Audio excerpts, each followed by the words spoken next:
as a parent, you're risking your child's life coming here, okay? So obviously things must be so bad that you'll risk your child's life to get here. In the United States, almost 114 people every day lose their lives in the opioid epidemic. A little closer to home in North Carolina here, we lose almost 4 every day. All my life, I started like I was nobody, but I always became somebody because of my ability to learn and to do the job the best.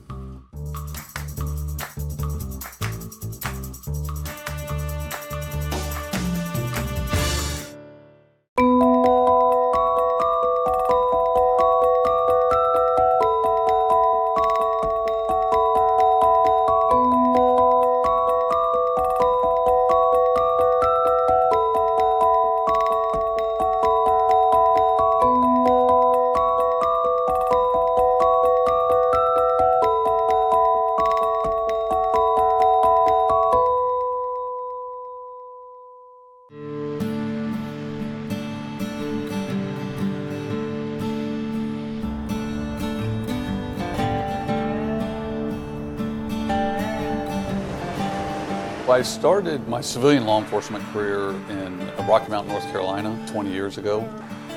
I worked narcotics for almost 8 years. About 5-6 years ago, I became the chief of police in the town of Nashville. That's got me intrigued. What I'm used to from a police perspective is people don't want to engage in conversation or they turn around and walk the other way. Around here, it's just the opposite. Hello!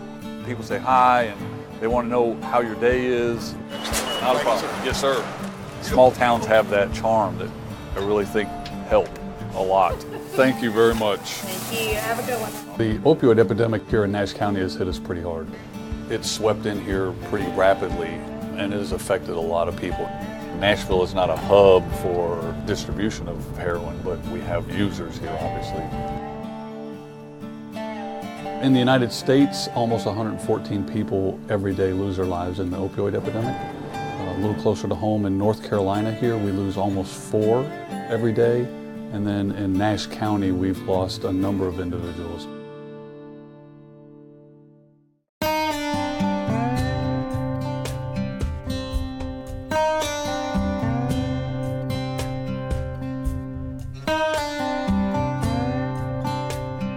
Ladies and gentlemen, please welcome Chief Himshila. In case you haven't heard of the HOPE Initiative, in a nutshell, it is an angel program that allows individuals that have a substance use disorder to come down to our police department. If they have any drugs or paraphernalia on them at any time, I tell them, turn it over to me. I'm not going to ask you any questions, and we do not charge them with a crime, and we take them in and get them on the path to recovery. My job as a narcotics officer was that if you were in possession of a drug and I caught you, I'd put you in jail. And I thought at that time, and still up until I came to Nashville, that was the function of the police. That was my job. When I took them to jail, I thought that I wouldn't see them again because they were getting the help that they needed. This program is a little different approach, obviously, that police are now starting to realize they need to take with individuals that have a relapsing brain disease, and it's chronic. So rather than try to pass the buck and allow somebody else to help those individuals, the police are now doing that.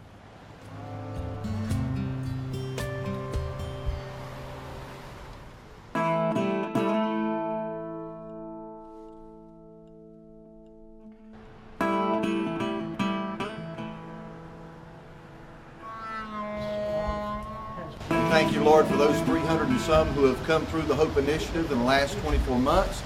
Lord, the candlelight vigil that we did for our 2-year anniversary, we gathered at the courthouse steps. It's one of those things where you look around the crowd and you see a lot of familiar faces and individuals who are in the community working together, so it's not just me against the world.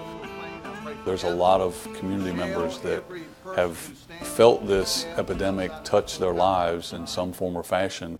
We work very closely with the HOPE Initiative to be able to help the people that we love. I'm the mother of 4 beautiful adult children. 3 of them are working toward recovery. I don't want my kids to die from this. I have friends, other mothers, that have lost children to this disease. They're my worst fear. I don't want to be that mom. I just wanted to let you know that Ashley couldn't make it this evening, but she just wanted me to extend thank you to the program. She's thriving in recovery. We're rural, you know, we're little compared to other places, but I guarantee you down this road that I live on, there's probably 1, 2, 3, 6, 7 people that have been touched, have children, or have had a family member die of addiction, just on my road. We light these candles for our loved ones that are thriving in recovery, for loved ones that are still lost, for loved ones that have passed. Please speak a name, first name only, out loud, so that we all can be with you in this time. Brandy, Michael, Katie, and Dylan. Brandon. Craig. Amen.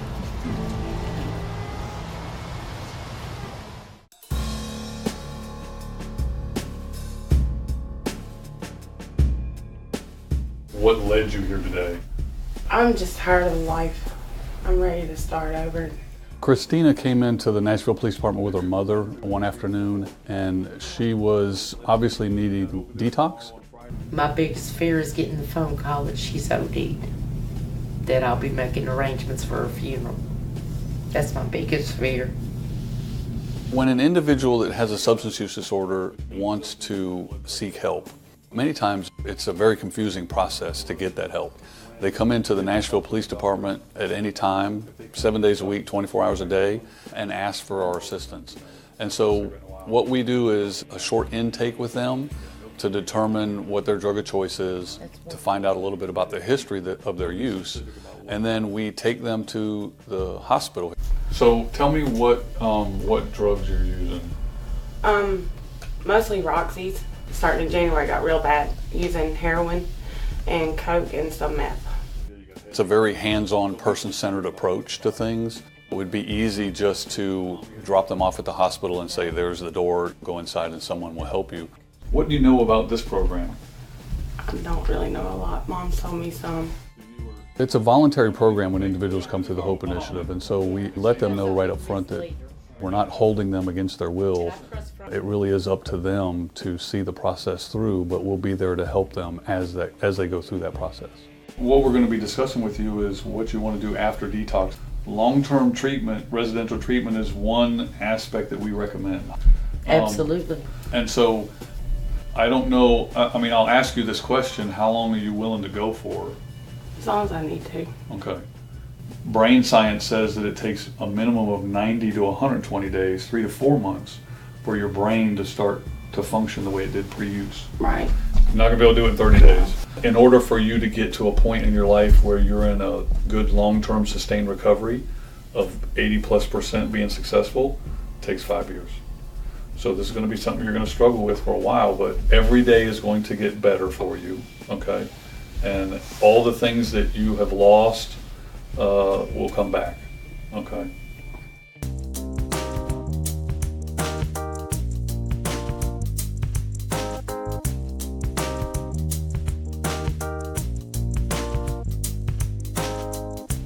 We basically are wanting to get some kind of drug awareness and prevention into the school systems. If they can tell my daughter about sex, then they can tell her about heroin. The fight against the opioid epidemic can't be conquered by one individual or even one entity. It has to be truly a community that does the work together. We're very fortunate that we have a good core group that's dedicated.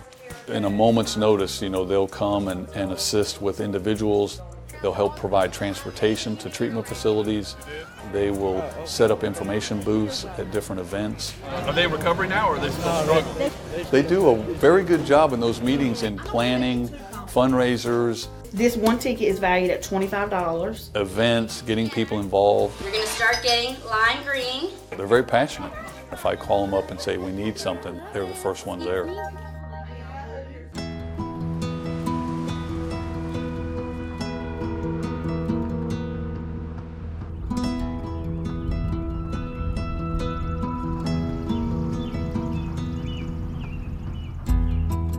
Of the 360 now that have come through our program, I know that 5 have died. I've been to 2 funerals myself. What I think about is that if the program hadn't started 2 years ago, how many more that would be.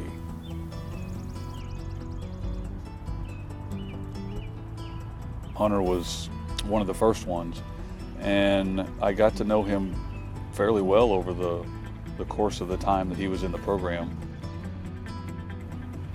North Carolina loses almost 3 or 4 every day, and so those numbers haven't dissipated at all over the last couple of years that we've been running this program. You know, we continue to try, and hopefully we'll reduce the number of hunters that end up in cemeteries.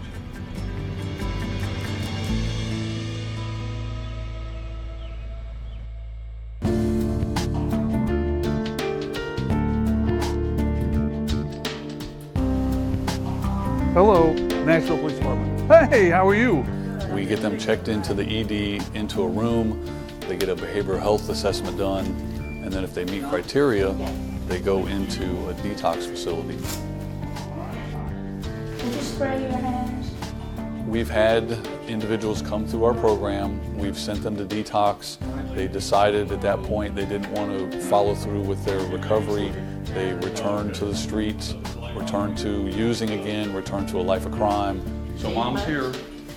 Got the shakes. For the past 2 years, there have been many days where I just wanted to throw my hands up and say, this fight is too big for me. But then the sun comes up the next day and somebody else calls and asks for help, and it's very hard for me to say no. That's part of it, ain't it? Yeah.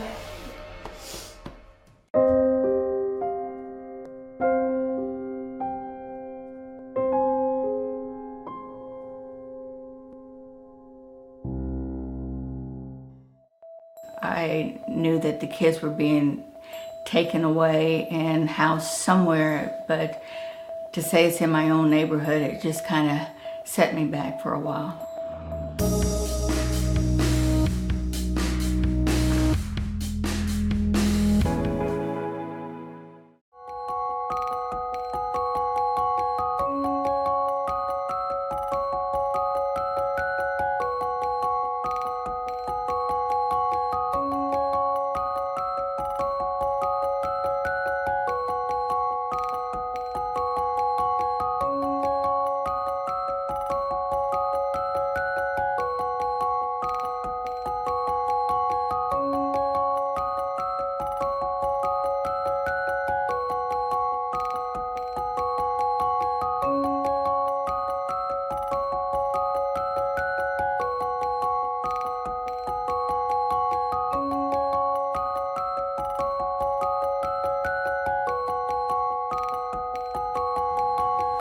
I don't know how many times I've pulled into here. I bring cigarettes back from the old days when I smoked, and you pay duty on them. I understand the idea of stopping illegal people, and I'm really more concerned about the drugs than I am illegal people. I really am. I taught children who came across every day who would talk about gunfire that they would hear at night in their homes, and that frightened me. That frightened me, and my wife and I have not been across in a long, long time because of that very reason. But as far as the rest of it goes, I can't say that I do. I'm not real happy with the parents for having risked their lives, but I tell them I understand. I really do. But I'm worried about those children. If you look over here, that's Ursula right there. And there's hundreds of kids here suffering things that they might never get over. You know, they're going to be traumatized for life because of some decisions that a couple of politicians are making. You know, we have so many examples in the past of times in our world's history where people have been victim to these kinds of injustices, and now we're the ones, you know, causing the harm.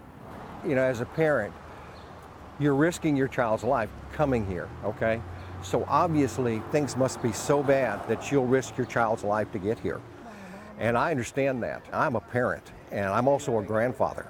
And I'm telling you, taking away children, putting them in danger, boy, it goes against everything in my body. It's such a beautiful area we live in here. It's a fusion of two cultures, of the American and the Mexican culture. It's where the Tex meets the Mex. I wish it wasn't this way, you know, because this place has a lot to offer, and it's sad to see it be disgraced by something like this.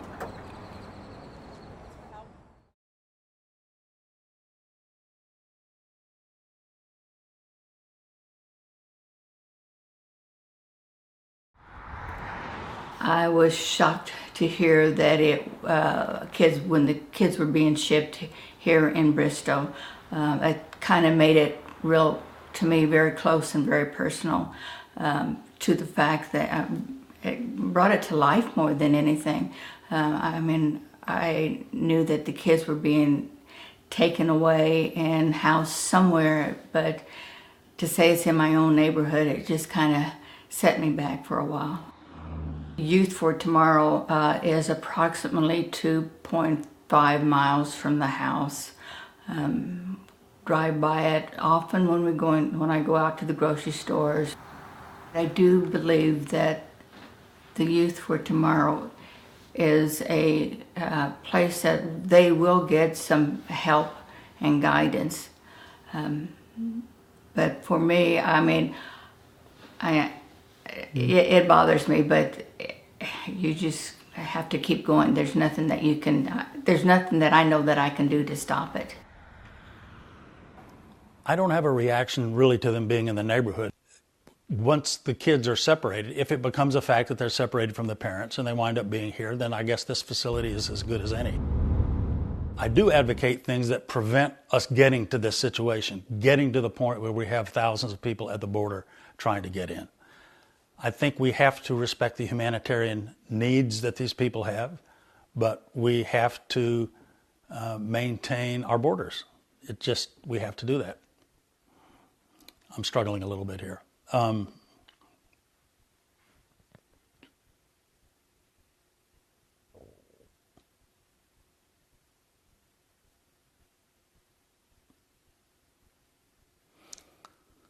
don't know a simple answer. There's an old saying that sometimes you have to be cruel to be kind. There are all kinds of sayings about tough love. And this is a case where there's an element of toughness that's needed with respect to administering the borders. And we have to love our neighbor. We have to have in mind the humanitarian interest of those people that need help. Not easy. I was taken when I was very young in Auschwitz. My family I lost. They died. The Germans killed them.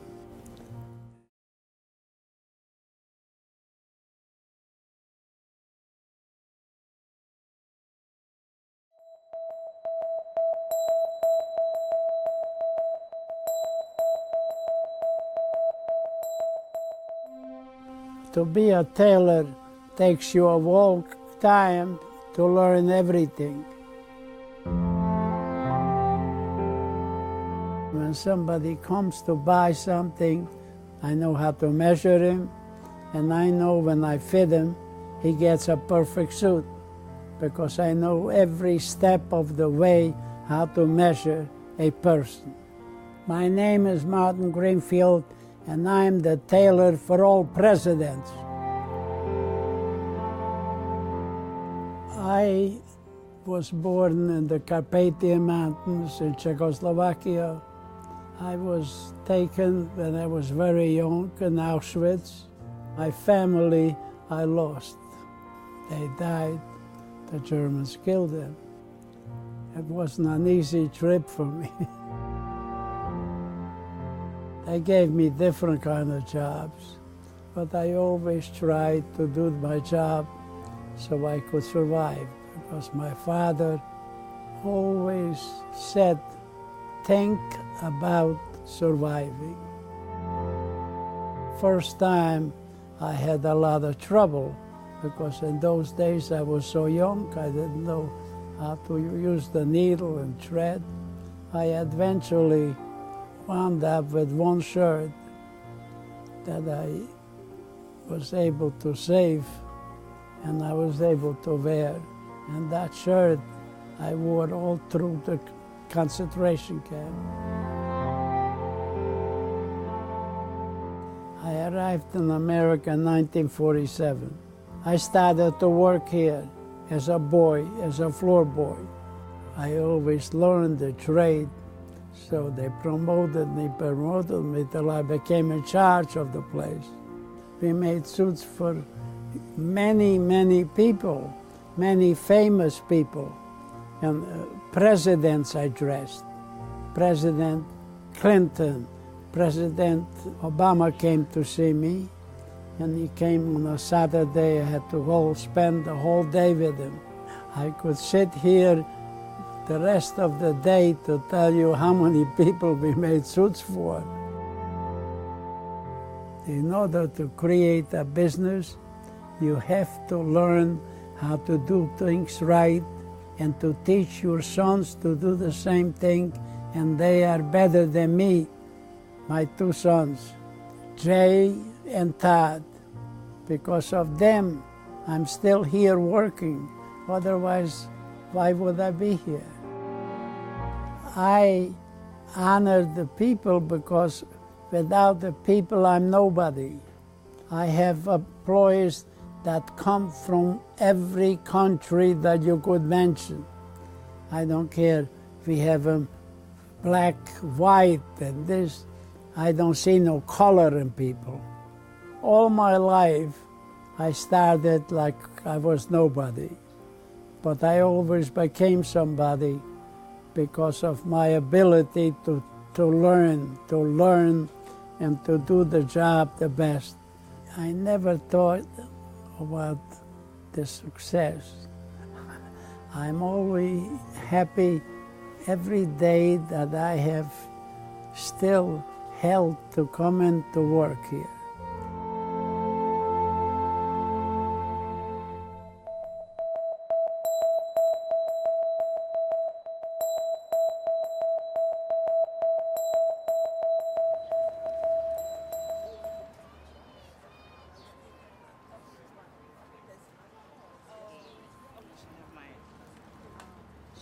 I've always think myself as an American by heart, so today was just the day to make it official. We're here for a naturalization ceremony where 28 candidates for citizenship will become new U.S. citizens, and it's extra special because it's Flag Day, the day that the United States adopted our country's flag, and we're here at the Star-Spangled Banner House where that flag was actually made. I had someone telling me about a program through the military. It's called MAVNI program, in which if you serve, you'll get a citizenship through that program. So I went to a recruiting center and got more information about it. And since Portuguese is one of the languages that they were looking for, so I, enlisted in the military, in the Army. So that's how I got my citizenship. It's been a long journey, like 13 years. So of course there were moments that I was thinking, oh man, should I continue waiting? Should I wait? Should I go? But I have a lot of friends. I have a lot of support from my family. If you really want something, we have to work hard. There's sacrifices that you have to make, and one of those sacrifices is being away from my family, not being able to go see them. I learned to have patience, and it paid off. It paid off. I don't think I'd be able to do it because it's been a long journey. It's been a struggle, and it's been like a nightmare. These candidates today are going to take the oath of allegiance, the oath that says that they are here as an American, ready to defend the country and to participate in the democracy that we have here. They'll get their naturalization certificate, and that will be the official moment that they are U.S. citizens today. I'm very proud of being part of the military, of serving the country that, I learned to love, that I adopted as my own. Sky's the limit for me. Now, it's just the beginning of my new journey. Now I'm going to be going to basic training in a couple of months, and I'm very excited about that too.